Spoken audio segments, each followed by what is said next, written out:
Segundo vídeo de Geografia e História Bíblica, hoje nós estamos falando exatamente de geografia econômica da Terra Santa. A economia de Israel, ela é baseada nos serviços de uma forma geral. Então, ela inclui o turismo e setores bancários e o próprio Estado governamental. Ela acaba sendo um país onde investe profundamente na tecnologia. As mensagens de áudio que hoje nós temos de WhatsApp, Zelo, Message e etc., foram criadas por cientistas israelenses. Então eles criaram, né, isso. A indústria também é muito importante no país e eles praticam lá a industrialização consciente, aonde a indústria não vai destruir o meio ambiente, porque eles sabem que se destruir o meio ambiente, eles, como têm uma escassez muito grande de recursos naturais, eles vão acabar sem eles, então não vai adiantar. Um outro ponto interessante é que Israel é um dos países do mundo que se coloca à frente mediante a produção de diamantes lapidados e polidos. Muitos falam que a África do Sul elas têm mais, eu até creio, só que a África do Sul tem os chamados diamantes de sangue, né? Os diamantes de sangue são diamantes que são conseguidos de maneira ilegal e isso acaba prejudicando o país por completo. Também existem fábricas de produtos eletrônicos, produtos químicos, metalúrgicos, programas de informática, a parte então de antivírus, né, de spyware de Israel é fantástica. É fantástica. São os mais avançados no mundo nesta modalidade. Existem grandes maquinários, equipamentos para transportes, alimentos processados e produtos de papelaria e vestuário. Então Israel ela tem uma economia diversificada, apesar de ser um país minúsculo do tamanho de Sergipe. Então, desde 1948, quando Israel foi fundada, a sua economia evoluiu e muito, porque a princípio ela vivia basicamente das ofertas dos judeus do mundo inteiro, principalmente judeus dos Estados Unidos, que mandavam dinheiro para Israel, para que ela pudesse, então, através destas doações, poder crescer. A primeira coisa que Israel fez foi um investimento na agricultura e começaram então a plantar laranjas. E ali eles começam a crescer a sua agricultura, fazendo com que o ato, né, do plantio, eles começam a exportar esses materiais, a ganhar dinheiro, a fazer sucos industrializados e o investimento na economia acaba sendo fantástico. É uma necessidade da gente aprender também o que é renda per capita. Renda per capita é uma palavra em latim, per capita, que quer dizer por cabeça.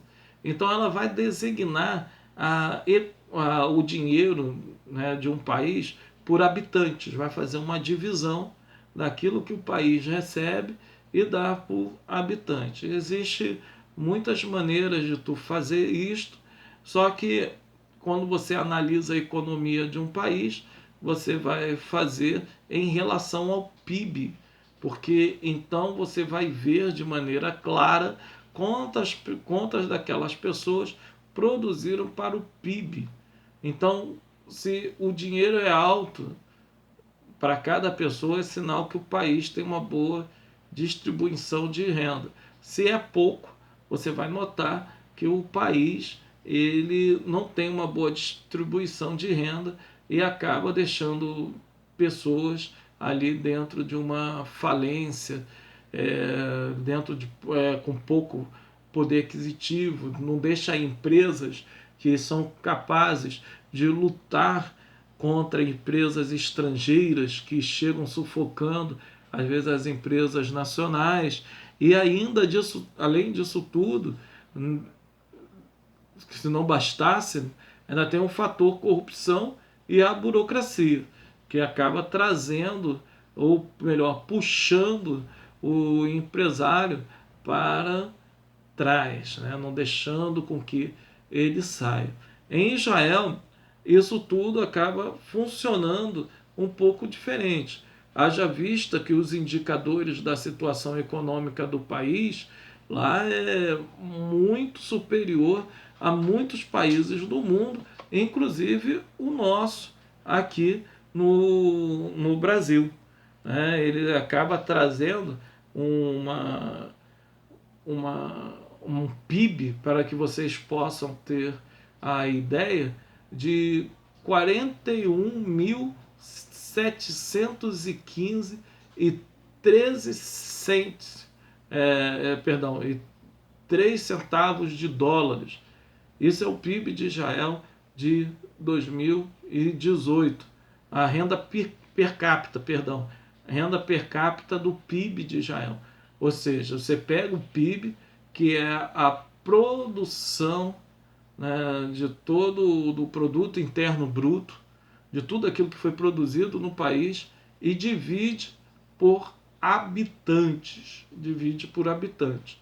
Em 2019, esse PIB aqui, ele quase que dobrou, para que vocês possam ter uma ideia.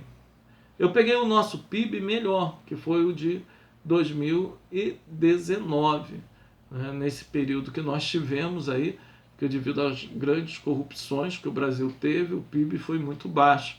Então, mas mesmo assim, o nosso PIB é de 6.430 dólares por pessoa.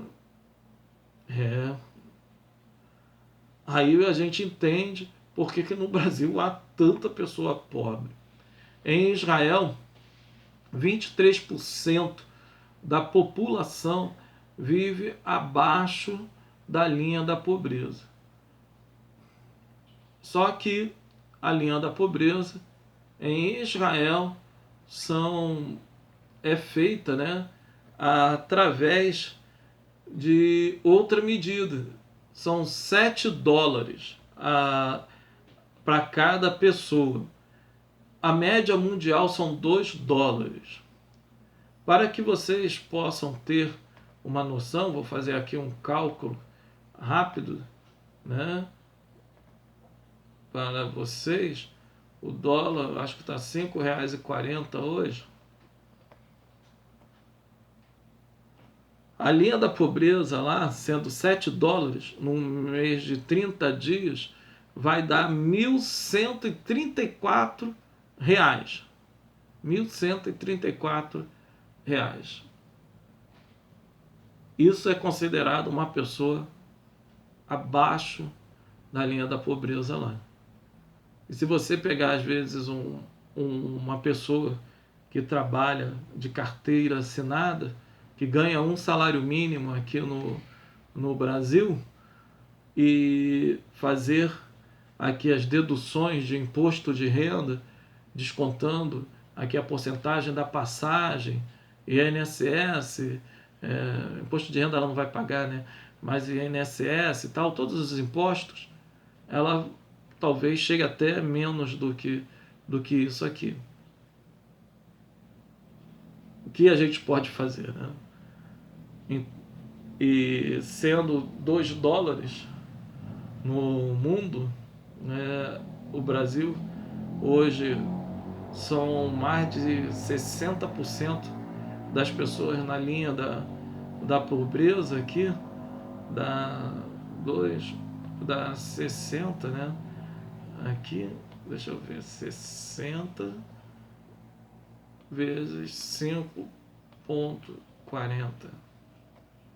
dá R$ 324 por mês. Existem pessoas no Brasil que vivem com bem menos do que R$ 324. Então nós vimos aqui que a economia de Israel é uma economia forte, pujante e que tende a crescer mais e mais. Terminamos aqui a nossa videoaula sobre geografia e história bíblica, hoje geografia econômica da Terra Santa. Que Deus abençoe.